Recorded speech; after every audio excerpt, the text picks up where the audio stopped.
you're able our to be in the celebrity. chat. You're our celebrity on our on Oceans and Moons thing. I'm just here.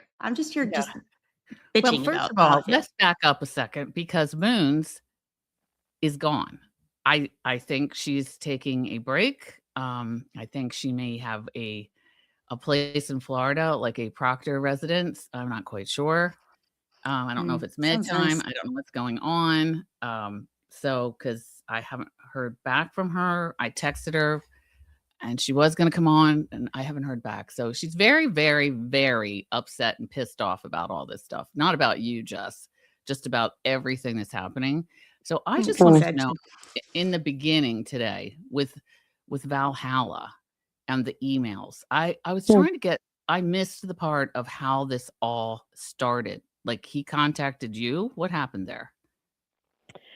Yeah, so I'm going to, I spent the day kind of doing some recon work on this, and I got a really unexpected call today from, believe it or not, a supporter, a longtime supporter of Turtle Boy, someone who I don't know has texted me in the past, was a supporter of mine, but is no longer. And they reached out to me to kind of point something out in regards to like this discrepancy about the total whatever. And while not quite right, it's certainly like kind of like added to something. So what this phone call ended up being was like really eye-opening to hear another perspective about some of the things that have been going on. And the part with Valhalla is just a very small, like the latest piece, but this individual like talked about all of this for the past month and a half. And it was very refreshing to hear it from, I would say, the opposite side of things, but in a calm way. Usually when we get all of this negative,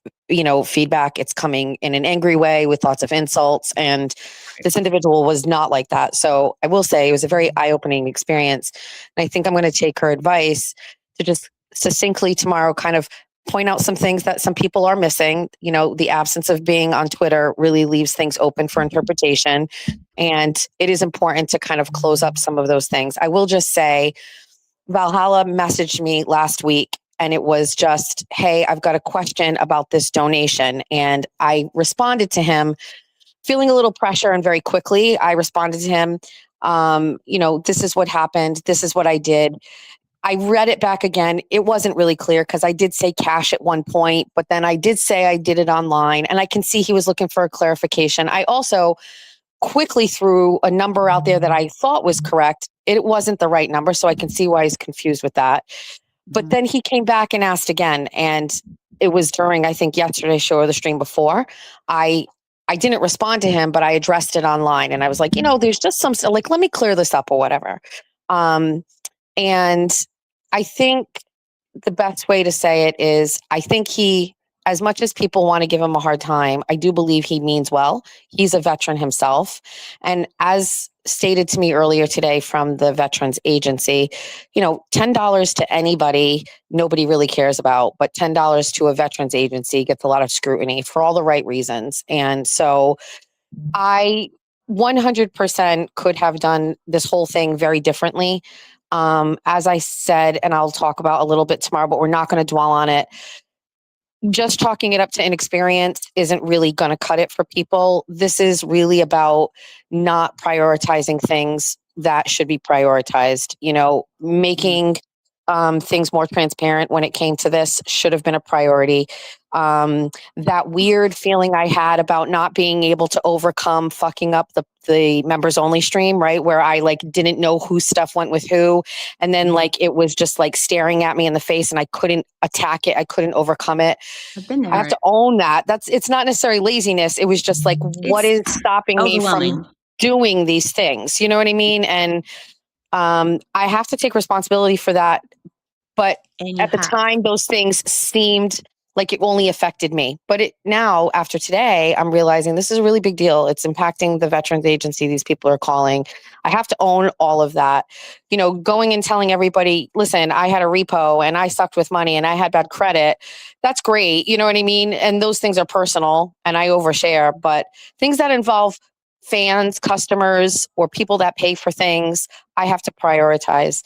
Ideally, I'd like to have somebody handle all those things for me because I'm not great at it. And I guess I didn't take them too seriously, but it has been a learning lesson pretty much from the start that I need to take these things more seriously. I will say this, the notion ever that I would steal from people is preposterous, and that I cultivated either the Charlie Kirk hoodies for like a scam to make money is crazy. That I did the members only to get a quick money grab is crazy. Any of those things is nuts. I know that the besties and everybody understands. Even some people were around when those ideas came about. You know what I mean? It was from the right place. And like Chi told me today, like, you're too public right now. You can't just be so flagrant with these ideas. There has to be some thought behind some stuff. You have to protect yourself and people, and it's a lesson learned. However, I didn't take 1 cent from the Charlie Kirk stuff. I hope tomorrow, I can put that out there.